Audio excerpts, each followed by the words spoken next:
orangnya yang berjalan menuju Tuhan pasti akan mendapatkan keutamaan dalam perjalanannya, akan mendapatkan berkah dalam perjalanannya. Itu janji Allah. Siapa yang mengejar Allah, dia dapat dua, Allah dan dunia.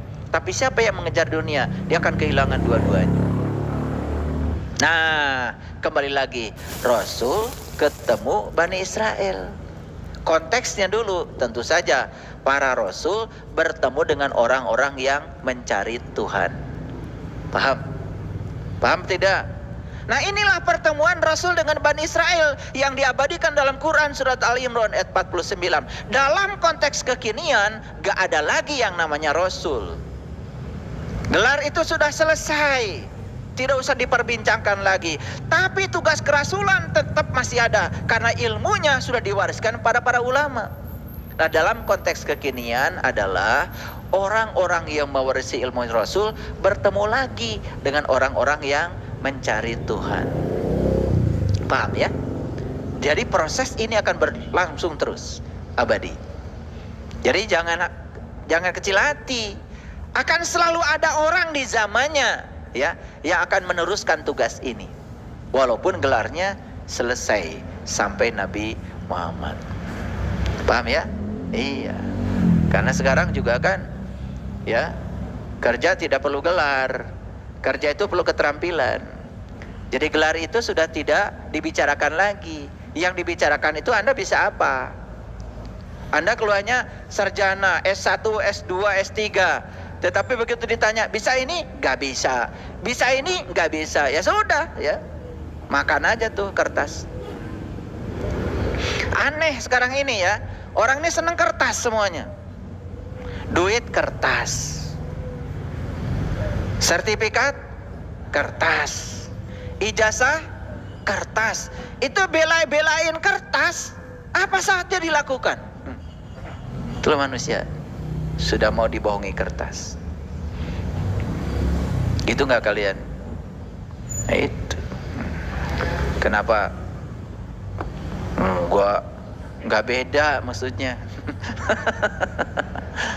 Ya udah, nggak apa-apa. Alhamdulillah kalau enggak ya. Jadi udah nggak dibohongi kertas lagi. Iya. Rebutan sertifikat, rebutan ijazah, betul? Iya. Semua kertas kok. Nah, sekarang teruskan dulu. Wa rasulan ila Bani Israel inni qad ji'tukum bi ayatin min rabbikum. Perhatikan kata-kata saya. Inni qad ji'tukum bi ayatin min rabbikum.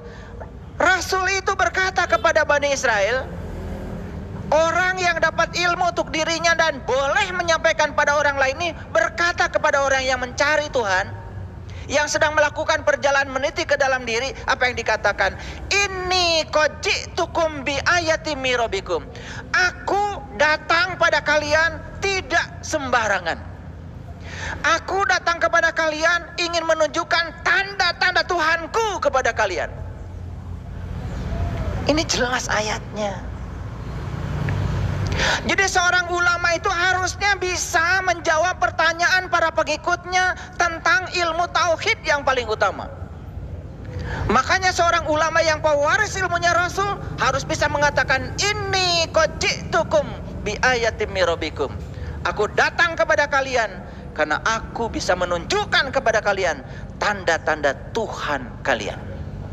Keren gak kalau gitu? Harusnya begitu.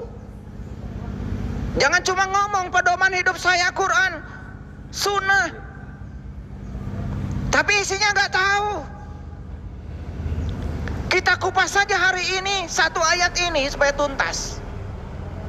Dan kalau kalian pernah mendengar saya mengupas ayat ini, nggak apa-apa. Hari ini berbeda konteksnya. Setiap saya membahas ayat yang sama di waktu yang berbeda, pasti aliran pengetahuannya berbeda. Walam yakul lahu kufuwan ahad. Spiritualitas itu tidak pernah sama. Spiritualitas itu warna-warni. Spiritualitas itu kaya, tanpa batas. Nah, bagaimana caranya para rasul itu menunjukkan tanda Tuhan kepada Bani Israel? Harusnya ada pertanyaan lagi. Kan tadi baru statementnya, aku akan menunjukkan kepada kalian tanda Tuhan kalian. Selesai sampai di situ. Ya tentu saja yang mencari tidak selesai. Itu baru informasi, itu baru pengetahuan, belum jadi ilmu. Maka berikutnya apa? Timbul pertanyaan, bagaimana caranya engkau menunjukkan tanda-tanda Tuhanku kepada aku? Harusnya timbul pertanyaan baru. Ini namanya pertanyaan didaktik, itu namanya. Ini namanya pertanyaan produktif. Itu sebabnya di sekolah diajarkan bagaimana supaya para siswa itu belajar untuk mengembangkan pertanyaan. Masih ingat gak kalian dulu waktu nyusun skripsi? Kalau nyusunnya sendiri, kalau disusunin orang ya tentu saja nggak ingat. Masih ingat juga? Bikin skripsi apa yang pertama kali digarap? Masih ingat gak? Ini kalian bikin skripsinya sendiri dulu atau nyontek? Kalau bikin skripsinya sendiri, yang pertama yang harus dimiliki oleh seorang yang akan melakukan riset apa? Pertanyaan. Pertanyaan kemudian dirumuskan menjadi rumusan masalah. Rumusan masalah dirumuskan lagi menjadi judul. Sadar enggak? Atau nyontek judul dari orang? Nah ini masalahnya. Kan sebetulnya ada masalah, ada perumusan masalah, baru dibuatlah rumusan masalah itu dalam bentuk variabel. Misalnya, faktor-faktor yang menyebabkan pencuri semakin banyak di bulan Ramadan misalnya. Apa risetnya, apa variabelnya? Nah, tentu saja variabelnya adalah faktor-faktor. Faktor-faktor itu apa? Oh, faktor pertama adalah jam tidur. Karena kebanyakan di bulan Ramadan orang itu habis buka puasa makannya banyak. Karena makannya banyak, tidurnya pules. Nah, kemudian dapat tuh si pencuri mulai berpikir, masuk ke rumah bagusnya jam sekian. Karena perutnya sedang penuh, tidurnya pules, maka apapun yang terjadi di luarnya dia tidak tahu. Kesimpulan akhirnya apa? Risetnya, ternyata pencuri di bulan Ramadan kebanyakan masuk di rumah orang antara jam 9 sampai jam 1 malam. Itu kesimpulan.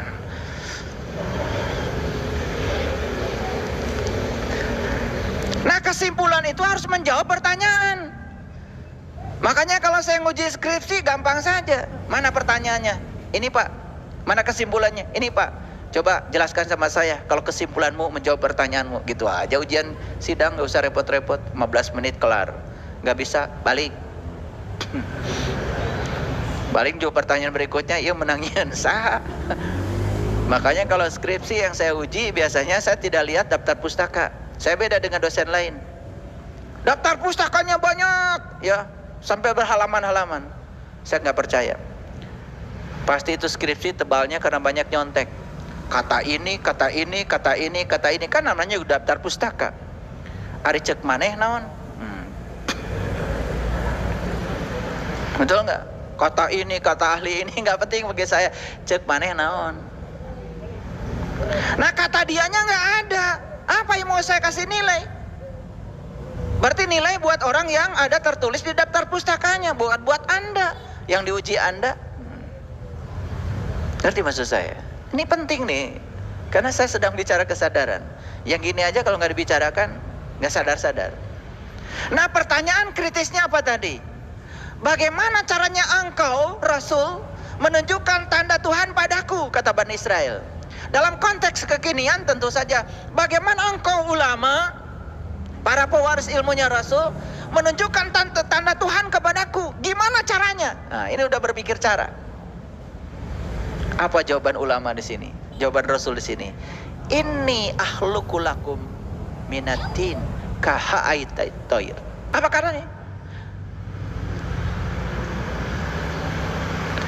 Aku akan membuat kamu yang terbuat dari tanah berbentuk burung. Ini udah teknis nih. Burung. Berbentuk burung. Fa'anfuhu fihi. Dan aku akan meniupnya. Fayakunu, fayakunu. Kan kalian sering ngomong kun fayakun, kun fayakunu. Nah di sini ada kun fayakun. Dan begitu fayakunu toiran biiznillah. Dan jadilah kamu menjadi seekor burung dengan seizin Allah. Kan Nabi Muhammad juga mi'raj pakai burung, namanya buruk, betul nggak? Iya. Orang tua kita di Nusantara juga pakai burung, namanya Garuda. Leluhur kita di tanah Jawa Barat pakai burung juga, namanya manuk dadali. Keren. Ini bahasa Quran. Tetapi pasti kalian nggak ngerti. Kalau yang belum mengalami, karena ini baru pengetahuan. Tapi lumayanlah, ada pengetahuan sedikit. Daripada baca terus wandai wanjus tetapi tidak ada satupun yang membuat kalian bergetar. Makanya saya tidak bisa menjelaskan satu juz. Satu ayat aja ini nggak akan cukup 5 jam kalau benar. Ini saya dibatasi oleh panitia, hanya boleh ngomong 2 jam. Katanya kepanjangan itu juga. Keren nggak dialog ini? Coba dialog ini. Rasul bertemu Bani Israel, orang yang dapat ilmu untuk dirinya sendiri dan boleh menyampaikan pada orang lain, bertemulah dengan sang pencari. Tentu saja dia ini sedang mencari ilmu yang dimiliki oleh Rasul, kan gitu. Nah dalam konteks kekinian, mohon maaf, banyak sekali orang berani mendirikan pusat-pusat pendidikan agama, tetapi tidak mengerti apa sesungguhnya esensi agama dan apa yang harus diajarkan kepada mereka. Pokoknya kalau sudah punya grup kesidahan, sudah cukup beragama.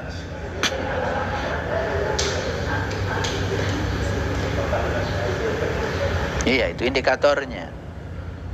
Jadi kalau ibu-ibu majelis taklim sudah punya grup kesidahan, udah sukses tuh. Udah sukses belajar agama. Pokoknya asal lagunya Arab, agamalah gitu. Maaf ya, itu yang terjadi. Saya bukan usil, ya, bukan usil. Cuma pengen ngomong aja. Nah kita lihat ayat selanjutnya. Jadi, nah begitu dia sudah diberi laku itu, nah ini kan sebetulnya dari ini ahluku lakum minatin kahayati toir fa'anfuhu fihi fayakunu toir biiznillah. Itu teknis. Nah teknis ini nggak bisa saya jelaskan di sini. Kenapa saya bicarakan? Ya supaya kalian pusing. Jadi kalau ada orang yang mendengarkan kajian ini pusing, itu bagus, ada tanda-tanda kehidupan. Ketika saya tanya, pusing nggak? Enggak Pak. Ngerti? Enggak juga. Ini sudah mengalami kematian, bukan sakarat lagi. Jadi kalau orang yang dekat dengar ceramah saya begini agak pusing gitu, kemudian nanya, pengen tahu, ini sudah mulai akan bangkit dari kematiannya. Pusing enggak, ngerti apalagi. Ini. Yang lebih bahaya lagi, peduli pun tidak. Padahal yang dibahas ini ayat. Dan sekarang saya perhatikan, ya, kalau orang sudah lancar baca Quran, tajwidnya bener, mahrajnya bener, pakai lagu dikit, langsung besoknya bikin pondok pesantren. Yang diajarkan itu lagi ulangan yang kemarin, gitu ya, itu sama grup qasidah. Udah keren. Pokoknya